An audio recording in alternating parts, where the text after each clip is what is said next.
Assalamu alaikum viewers, welcome back to my YouTube channel Usman Madani.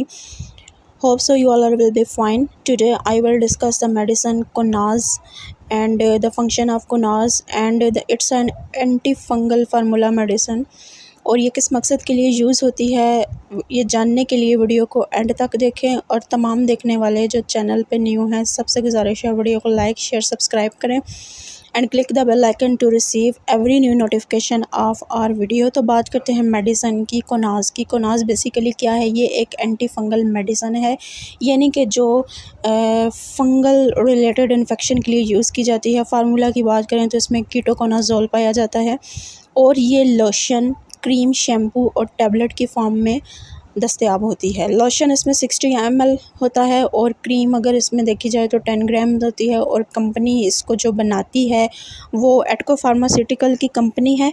और अब बात करते हैं कि ऐसी कौन सी कंडीशंस हैं, ऐसे कौन से मकासद हैं और यूजेस इसके किस तरह से होने हैं और कौन से पेशेंट इसका यूज़ कर सकते हैं, ये जानते हैं।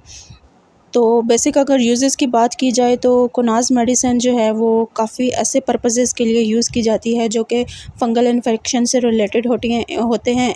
फ़ंगल इन्फेक्शन जो है वो एक्सटर्नल भी हो सकता है, इंटरनल भी हो सकता है, मतलब बैरूनी और अंदरूनी दोनों किस्म का हो सकता है। जिसमें एक आम आपने कंडीशन देखी होगी वो क्रोनिक पेरोनशिया। ये एक ऐसी कंडीशन है जिसमें आपकी उंगलियों और नाखून के गिर्द जो स्किन होती है इसमें इन्फ्लेमेशन आना शुरू हो जाती है, यानी कि उसमें फंगस आना शुरू हो जाता है, स्किन काली पड़ जाती है या नीली पड़ जाती है, जिसकी वजह से दर्द भी हो रहा होता है, रेडनेस भी होती है। इस किस्म की कंडीशन में मेडिसिन का यूज़ करवाया जाता है। उसके अलावा एक कंडीशन होती है क्यूटेनियस कैंडिडाइसिस। इसमें ये होता है कि ये एक फंगल इन्फेक्शन है जो कि आपकी स्किन के ऊपर हो सकती है, ठीक है, जिसमें कि रशेस भी हो सकते हैं, यानी कि छाले नुमा जो है वो दाने हो सकते हैं और इसमें इचिंग की सेंसेशन होती है, यानी कि सख्त किस्म की इसमें ख़ारिश होती है।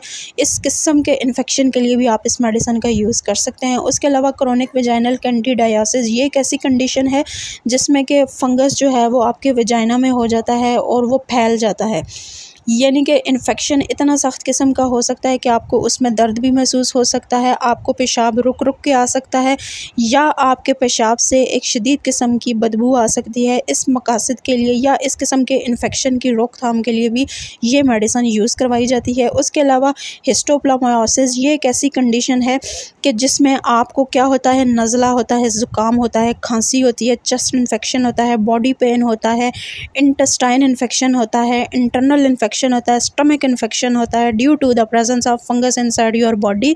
तो इस मकसद के लिए भी ये मेडिसिन जो है वो प्रेस्क्राइब करवाई जाती है।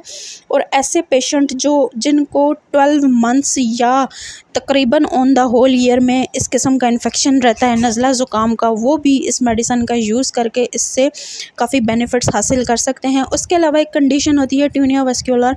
इसमें क्या होता है कि जो फंगस का जो इन्फेक्शन होता है उसमें पैचेस शुरू हो जाते हैं बनना, यानी कि आपकी स्किन के किसी भी हिस्से पे, इवन फेस पे, हाथों पे, टांगों पे, बाजुओं पे, कमर पे, पेट पे भी, यानी जो स्किन की टोन है वो सेम नहीं रहती, उसमें पैचेस बन जाते हैं। पैचेस जो है वो किसी भी तरह के अपीयर हो सकते हैं।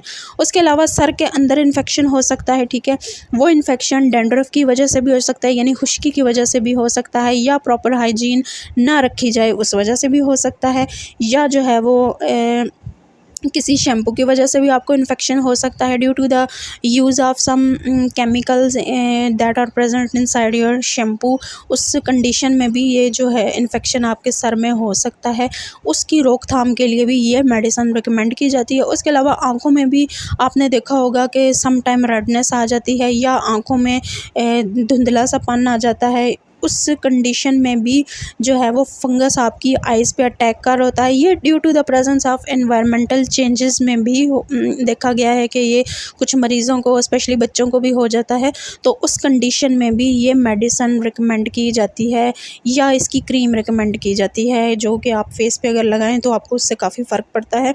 उसके अलावा आपने अक्सर देखा होगा कि जिस्म के जो है वो काफ़ी हिस्से ऐसे होते हैं कि अगर हम उनकी जो है वो हाइजीन का ख़याल ना रखें, स्पेशली अपने नेल्स का, अपने कानों का, नाक के आसपास जो एरिया है या कानों के आसपास जो एरिया है, गर्दन का, या जो ऐसे पोशीदा पार्ट्स हैं बॉडी के, अगर हम उनकी हाइजीन का यानी उनकी सफाई का ख़याल ना रखें तो इस किस्म का इन्फेक्शन स्प्रेड हो सकता है। इस किस्म के इन्फेक्शन की रोकथाम के लिए ये मेडिसिन यूज़ करवाई जाती है। अब हम बात करते हैं कि कोनाज़ लोशन या स्काल्प लोशन जो इसका है या जो इसका शैम्पू है उसका यूज़ किस तरह से होता है। तो लोशन को जो यूज़ करने का प्रॉपर तरीका है वो ये है कि आप जो है वो डेली 15 मिनट कंटिन्यूसली शैम्पू करके छोड़ दें अपने सर में, और 15 मिनट गुजर जाने के बाद आप उसको धो सकते हैं।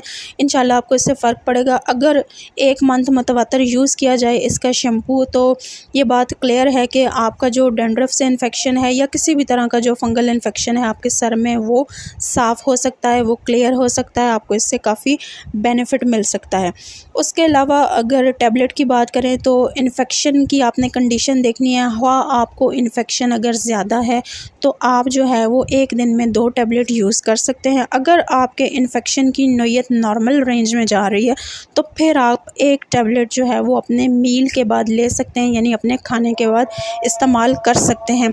अब बात करते हैं हम साइड इफ़ेक्ट्स की कि इस मेडिसिन को यूज़ करने से आपको क्या साइड इफ़ेक्ट्स हो सकते हैं और कौन सी ऐसी कंडीशन जो है वो मरीज़ों में अपीयर हुई हैं जिसमें हमारे पास आ जाते हैं हाइपर सेंसिटिविटी का रिएक्शन। यानी अगर आप इस मेडिसिन का मतवातर यूज़ रखेंगे तो आपको इसमें हाइपर सेंसिटिविटी भी हो सकती है, यानी कि आपकी जल्द पे निशान अपीयर हो सकते हैं, या किसी भी किस्म की ख़ारिश हो सकती है, या कोई रेडनेस का निशान, या कोई पैचेस का निशान आपको शो हो सकता है। उसके अलावा मेडिसिन के यूज़ से आपको डायरिया हो सकता है, वॉमिटिंग हो सकती है, एब्डोमिनल पेन हो सकती है, इंटेस्टाइन में इन्फेक्शन हो सकता है, एरिया अराउंड द एनस वो इन्फेक्टेड हो सकता है, या इसमें कब्ज़ भी देखी गई है। कुछ मरीज़ों में जो है वो कब्ज़ की शिकायत भी हो सकती है।